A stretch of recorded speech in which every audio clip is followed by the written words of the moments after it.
So enough of the banter. Enough of the banter. Look, we're actually here to talk about one thing, one main thing, isn't it really? Which is our contribution to Windrush. Are we ready to start this, Karl? Yes. Yeah, okay, so let me just... Put your seeing eyes on again. Put my seeing eyes. So, this year, the 75th anniversary of Windrush Day. What's your personal connection to the Windrush generation? So my dad left Jamaica, aged 18, in May of 1965. 18? Aged Oh, 18, right. And age of 18, May 65, to come over from Jamaica to join the British Army. Part of a broader British policy at the time was looking to try and recruit from across the Commonwealth. So it was actually an initiative of the UK that invited Dad initially to join the Royal Navy, which I find astonishing because his sea legs are even worse than mine. My dad, he left Jamaica in 1952 at 23. Yeah. And his background, he was a welder in Kingston. And he came across, I think, like most of the Jamaicans on the Windrush generation, really, to improve their social mobility. And I think he was mainly of the generation that really wanted to do more for his family. What sometimes lost, I think, in the narrative and the discussion is they were British subjects until those nations became independent. So for Jamaica, as an example, won her independence in 1962. So this migration was actually within this imperial nation that straddled the globe. But in terms of the education, principally British. It's all in British terms of the education. narrative, Yeah. British. Yeah. In terms of the written word, English, and so on and so forth. And so there was a sense of, well, I'm British, and the mother country, as is often fabled, presented an opportunity. And certainly for Dad, rather like your heritage, was a case of, well, there's an opportunity here. You don't need the glasses. How did your parents' Windrush spirit inspire you? I think what inspired us all was that the sort of the positive energy, that sort of adventure, that need to go out and do something different. That sort of Windrush generation spirit sort of seeped into my DNA and allowed me to do things that I think a young black youth living in South London needed to just do something different. I didn't realise how much it meant to me until I got older and a bit more older and older, and then sort of looked back on why I had that sort of positive energy, why I had that need and drive to do so well, that allowed me to go to Sandhurst, which was my aim as a young man. Part of being a service dependent, particularly with a military family that was mobile, we bounced around to a number of places, and it was when finishing my GCSEs, having a chat with Dad, and what I was going to do next, and I wasn't really sure. I thought of a few careers.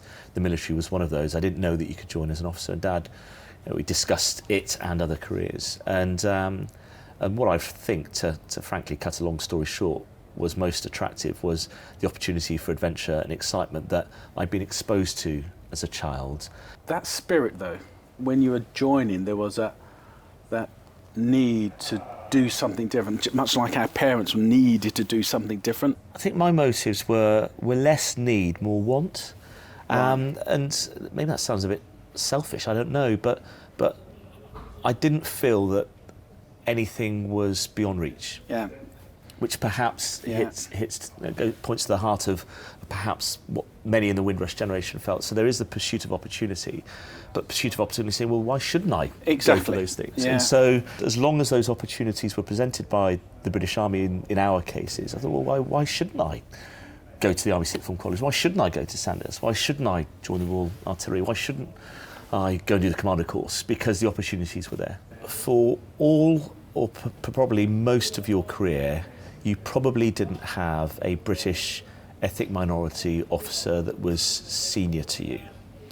Because I think back to 2015 and recall being told that you were the most senior black British officer in the British Army and you were leaving. I mean, how was that through your career? And so when I got promoted to colonel, full colonel in 2008, it was a few months later that it was realised that I was the most senior black officer that the British Army had ever had. And whilst I was celebrating, there was a lot of me that thought, that just doesn't sound right.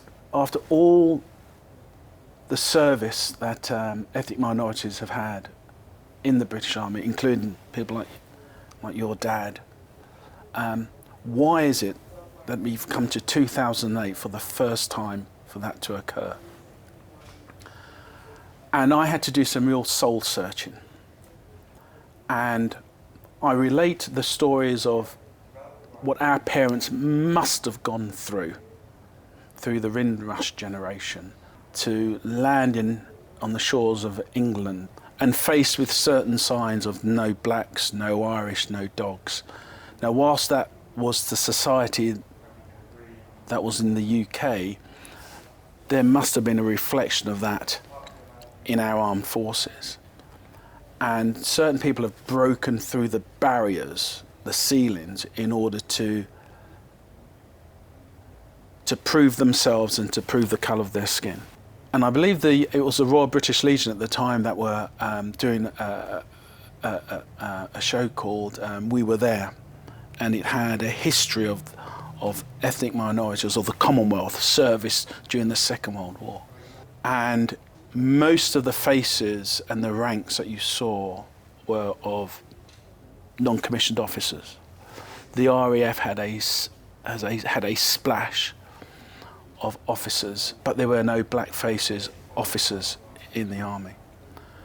So I felt tremendously privileged and sad at the same time of the position that I held in 2008. When bumping into a friend of mine in 2015 who'd just come out of a meeting of the services and looking at ethnic minority representation, and the dawning realisation that you were going to be leaving, and that meant that the next most senior were a friend of ours, Nathan, and me. I think there may have been one or two other people out there. That rocked me back on my heels, I have to say, rather like you in 2008, where I'd been in command of 26th Regiment, Royal Artillery Regiment. I love and loved, having served there a couple of times before as a battery commander and a troop commander, thinking this is like really cool to have the privilege of being CO26, to have the privilege of serving in Manza Barracks where I'd been as a child, my father had served, all these sorts of things, and then feeling imbued with a sense of sadness that it was 2015 and that was the conversation we're having, but actually mostly a sense of opportunity and therefore a sense of purpose to, okay, let's change this. Because at that point, and it's only improved in my view and my experience, there had never been such great opportunity for a man, a woman of colour, of any colour or creed or heritage, to take themselves to work and actually be themselves, not have to try and conform to this, wear your hair that way or whatever, just be, within Queen's regulations, but be all those things, be you, bring your talent to work, bring your best foot forward each time, and you'll be judged on the basis of how you perform, not whether you wear the right this, or you cut your hair the right way, or your skin's a certain complexion. But there is a paradox where the institution was and is determined now to be more representative, but there is such a distance between the sense of belonging or desire to join and what the institution is trying to accomplish. And for me, 2015 since has been about, right, how can we close that, and how can we bring to life what the reality is for people serving and the opportunities for others that might wish to serve.